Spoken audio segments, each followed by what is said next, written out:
a famous country songwriter, has recently passed away. Possible showers this Friday evening. Find out more on my first weather forecast. And KENW students got to see how green chilies are roasted. All that and more right now.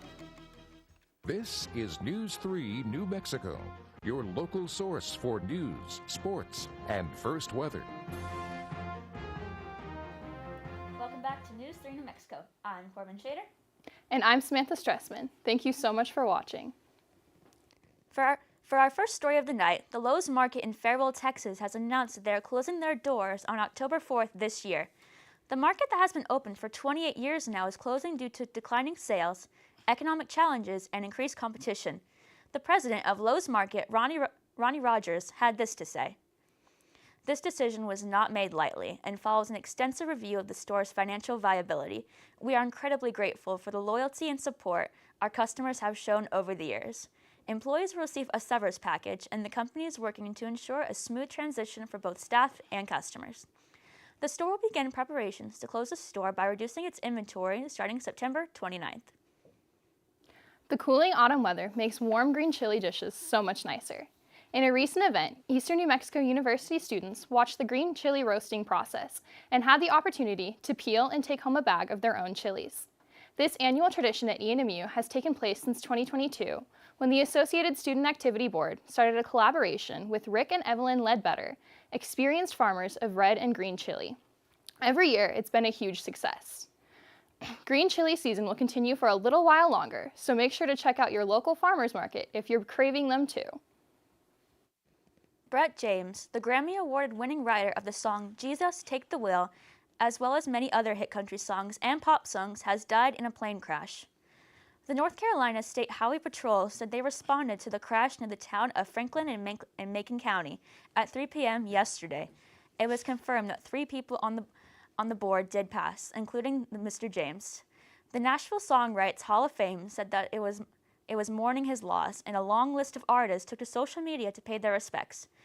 Dierks Bentley said on Instagram that Brett James, quote, was one of the best songwriters in our town, and that the pair's collaboration on the song I Hold On changed his life.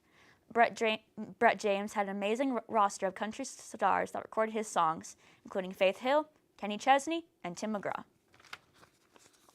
Eastern New Mexico's University College Days Rodeo started last night, and it was electric. If you missed last night's performance, no worries. There's a performance tonight starting at 7 p.m. as well as tomorrow at the same time. So if you're in the mood for some good old-fashioned rodeo, make sure you get there early. The events for the rodeo are bareback riding, steer wrestling, goat tying, saddle bronc racing, tie-down roping, breakaway roping, and barrel racing, and bull riding. Tickets for a single day are $10, and admission is free to military, first responders, and ENMU students. Man, I see some clouds on the horizon. Yeah, this cloud cover sure looks good. Maybe some rain possibly tonight? If it does, we're definitely going to need our umbrellas handy. For sure. Let's take a look at our radar real quick. As we can see, some thunderstorms, pop-up showers moving from the central New Mexico, moving east. About time for game time for most of the high school games around this area. So if you plan on going to the games tonight, please wear a jacket and be ready for some rain. But tonight's lows, we're going to see 56 in Santa Rosa, 57 in Tucumcari. Clovis is going to be at 59. Here in Patas, we're going to see 61. Alamogordo, 61. Carlsbad at 65. Hobbs at 63. Amarillo, Texas is going to be at 63. And then as we look at our allergy report real quick, we're going to see that our grass level is at a low. Pollen is also at a low. Ragweed is at a high level.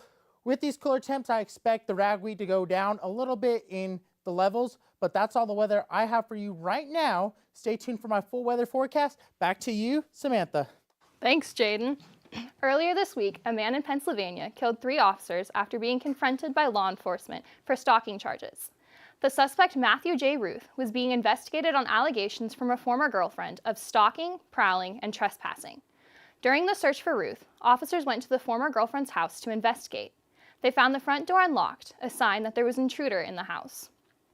As officers opened the door, the suspect immediately opened fire with an AR-15 style rifle. The ambush led to a brutal gunfight and resulted in the deaths of Sergeant Cody Becker, Detective Mark Baker, and Detective Isaiah Eisenheimer, as well as the suspect. On top of these deaths, 2 more law enforcement officers were critically wounded.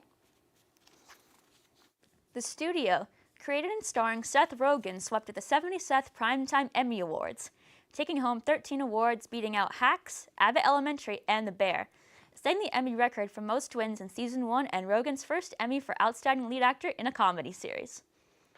The studio follows Rogen's character, Matt Raywick, taking on the role of studio executive of Continental Studios. He must find the balance of creating relevant movies while appeasing corporate asks. The studio is available on Apple TV with paid subscription and already has been renewed for Season 2. There has been a long-running lawsuit that still hasn't had any settlements, but is still present today. Ozempic, a prescription medicine primarily approved for treating adults with type 2 diabetes, has been under fire for failing to properly warn users about potential health side effects, the main side effect being gastroparesis, a severe disorder that causes food to move too slowly through the stomach to the small intestine, and in some cases stops food from moving into the intestines at all. Altogether, this causes nausea, vomiting, abdominal bloating, and pain, severe dehydration, acid reflux, and malnutrition, according to lawsuits filed against Ozempic. Since the FDA approved Ozempic in 2017, there has not been a warning about gastroparesis until 2023. There is no cure for gastroparesis, and plaintiffs are seeking compensation for loss of quality of life, past and future medical bills, and other damages.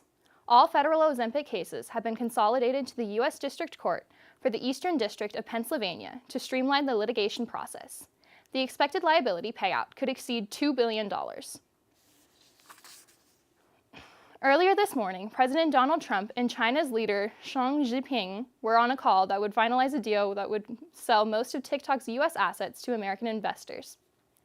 The deal, if reached, would conclude a years-long effort that began after former President Joe Biden signed a bipartisan bill that was passed by Congress that banned TikTok unless it ceded control of at least 80% of its assets to U.S. operators.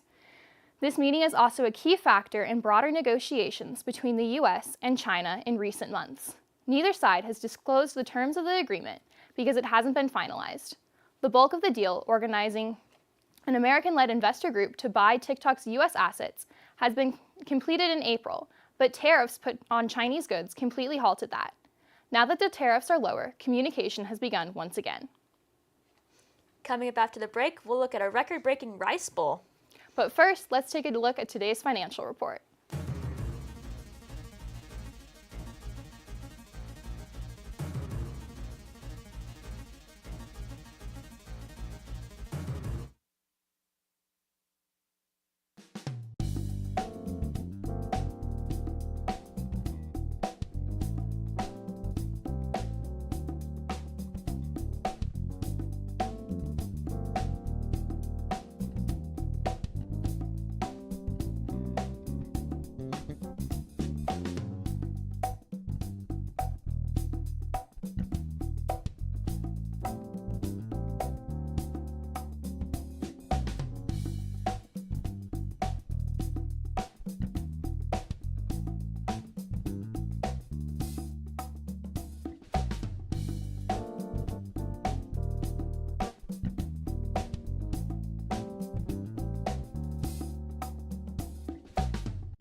Happy Friday evening, everyone. I'm Jaden Phillips, and I'm here to take you through the weather. But first, I want to give a shout out to my dad. Happy birthday, Dad. Hope you're watching. With that being said, let's take a look at our West Coast radar. We're seeing quite a bit of rain in the Vegas, San Francisco area, kind of moving up north.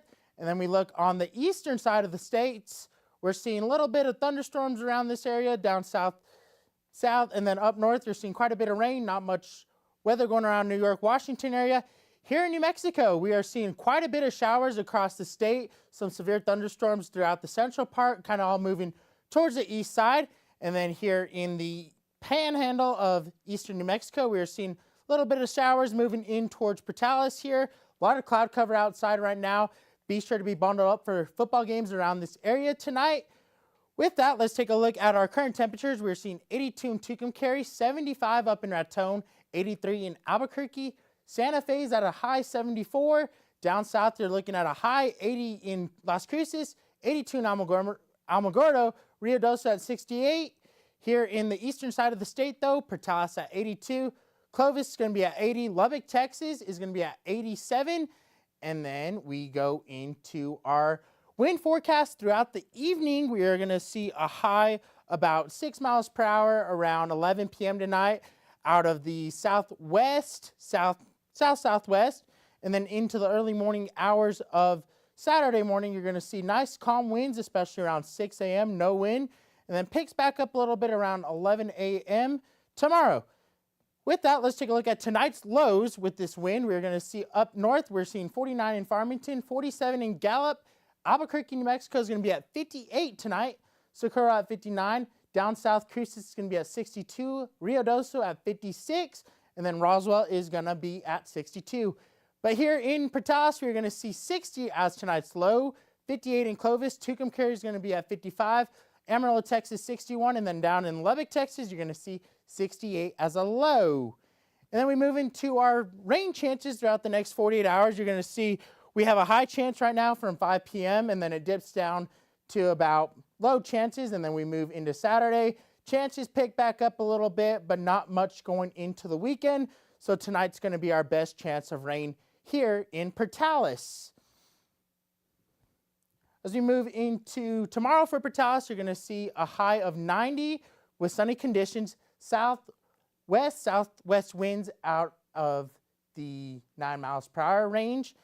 And then we look tomorrow's highs, 82 up in Farmington, 83 in Albuquerque, Santa Rosa 88, 75 in Rio Doce. Roswell's going to be at 92 tomorrow. Still pretty hot down south, but here in the eastern plains, we are also going to see high temps, 90 here in Portales, 89 in Clovis, Tucumcari 87, up in Amarillo 87, and Lubbock, Texas is going to be 90 degrees. As we take a look in our 7-day forecast, we're going to see Tucumcari, New Mexico is going to hit a high on Monday of 90, a low about 56 on Monday evening, and then Wednesday is going to be 70, gets back right up to the 80s to round off the week next week. We're going to look into Carlsbad, about the same. As you can see, a high of Tuesday at 93 with the low of 68 that night, and then also 93 next Friday for Carlsbad. Roswell, though, is going to be highs till the weekend with 95 on Sunday and Monday, and then kind of dips back down, but next Friday is going to be 91. Here in Portales, we are seeing sunny conditions throughout the week. Tomorrow is going to be 91, Sunday at 92, with the low of 60, and then next Wednesday we're going to see 81, and then a low of 56, and then around off the week, 89 next Friday.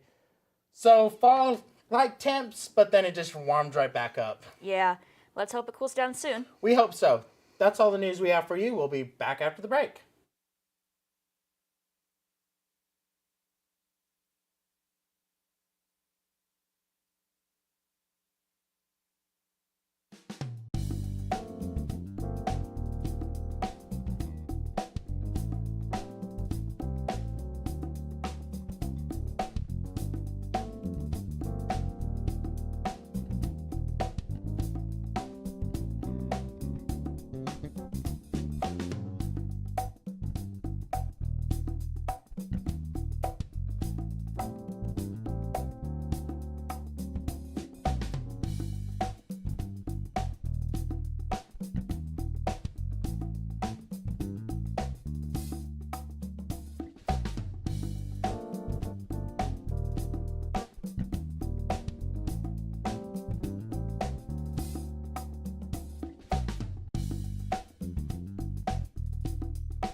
Welcome back.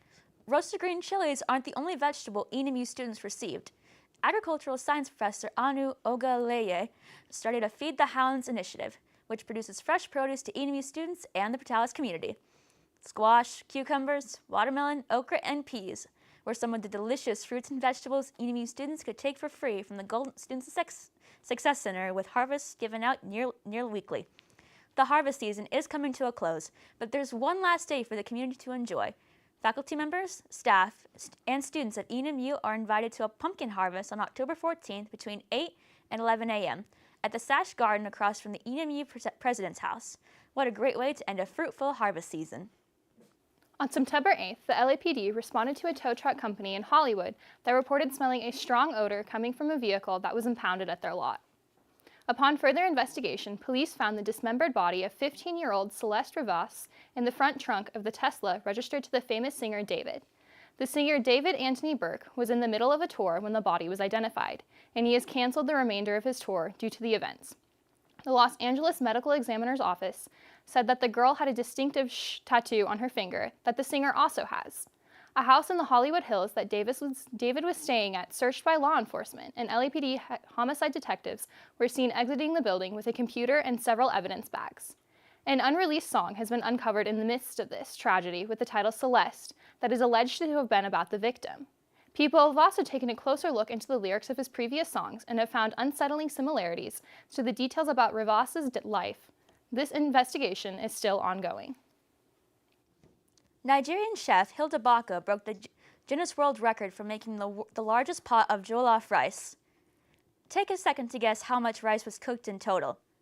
A total of 8,780 kilograms, or 19,356 in pounds, surpassing the required 4,700 kilograms. This was so much rice that it collapsed a crane during the weigh-in. This achievement comes after 9 hours of cooking and teamwork. Jollof rice is a staple in Western African culture. Baka back in 2023 temporarily held the record for the longest cooking marathon. The University of Colorado has a brand new mascot. She weighs in at 700 pounds and will make her debut at Folsom Field this Saturday against Wyoming. Ralphie the 7th, Colorado's new live buffalo mascot, although a unique nickname is soon to come after her first run. Ralphie is the latest in a string of field-storming buffalo mascots, a storied tradition and one of college football's most iconic traditions. It's one of the most feared sounds in the desert. But some people in Arizona are wondering if rattlesnakes are not rattling as much these days. It's all based on a theory that killing snakes that use their rattles leads to silent rattlesnakes surviving and breeding more silent snakes. But experts say there's no evidence that's happening because most rattlesnakes don't rattle to begin with, especially in the wild. Many experts say people may not hear a sound before a rattlesnake bites. Coming back to the break, Lorenzo will have his full sports report. So make sure you stay tuned.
Welcome back, sports fans, to News 3 New Mexico. My name is Lorenzo Solis, and let's take a dive into today's report. Starting off on bat, we have the MLB. As we inch closer day by day to the playoffs and everyone is itching for their next win. Even now, as we speak, there are games being played right now. But with all this in mind, let me catch you up on the rankings and let's see who's more hungry to take home that trophy. Starting off with the American League, sitting comfortably at the top are the Toronto Blue Jays. Tailing right behind them in second are the New York Yankees. In third are the Detroit Tigers. Inching closer are the Houston Astros. And in fifth are the Seattle Mariners. Moving on to the Nationals, we have the Milwaukee Brewers and their absolute death grip on the top spot for the past couple weeks now. In second place are the Phillies, followed by the Chicago Cubs in third. And it looks like the Dodgers dropped a couple spots down the leaderboard because they are in the fourth spot, and sitting snugly in fifth are the San Diego Padres. Man, what a shakeup in the rankings. I hope it stays this chaotic for the rest of the season. It certainly makes my job more interesting. The next report is a real knockout because we're talking about the Canelo-Crawford fight. Both middleweight boxers brought entire grocery lists worth of accolades and achievements before this nail-biting matchup, and certainly both men were starving for that historic, undisputed title. However, it was not Canelo's night, because starting from round 1 and ending at round 12, it was Crawford's time to shine.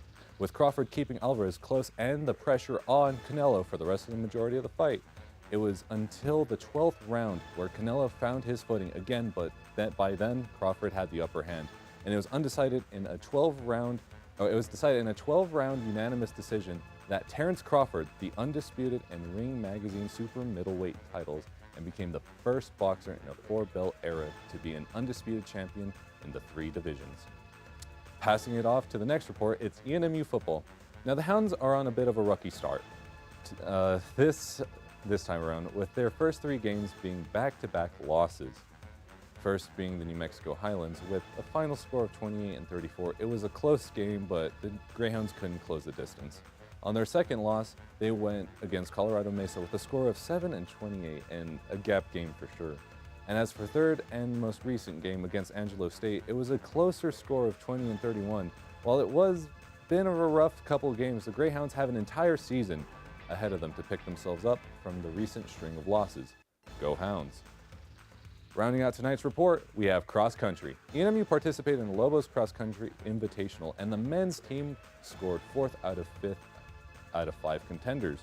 While the Lady Hounds did not participate in this race, the next upcoming meet in Hobbs at the NMJC Invitational on the 26th. After this, the next meet will be at the Old Glory Gallop at DBU in October. Just 2 more meets before the LSU Cross Country Championships. Well, that's all the sports I got for you all tonight, but just stay tuned. Corbett and Samantha will be right at the desk right after the break.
Welcome back.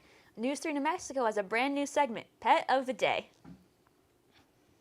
If you have a furry friend that you would like to show off to the world, send a photo of your animal, their name, and something that you love about them to news3nm@enmu.edu for a chance to have your pet on TV. Once again, that's news3nm@enmu.edu. You know, I bet any animal would love cooler weather if we ever get it. Yeah, cool temps are expected throughout the evening, but for sure, dogs love cool weather. So let's take a look one more time at our weather for tonight. We're looking Friday night at 11 p.m. We're going to see a low of 61 tonight. Showers early in the evenings, winds out of the south-southwest at 7 miles per hour. As we take a look into our 3-day planner for Santa Rosa, you're going to see tonight 81 with rainy conditions, Saturday 86, sunny conditions, and then Sunday to round off the weekend, sunny conditions at a high of 87. So we look into Roswell, New Mexico, cloudy conditions tonight with a high of 84. Saturday going to be 90, sunny, and then sunny and 93 on Sunday in Roswell. Here in Portales, though, nice partly cloudy skies tonight. 86 was a high. Saturday is going to be 91, and then Sunday, sunny and 95 degrees. Well, that's going to be a pretty warm Sunday leading into next week's work week, I guess. Yeah, but let's hope it cools down eventually. It should. I expect fall to start kicking in around late September, early October. I love fall. Fall's my favorite time of the year, so really looking forward to it. Me too. Well, that's on the news we have for you today. Thanks for watching. Have a good night.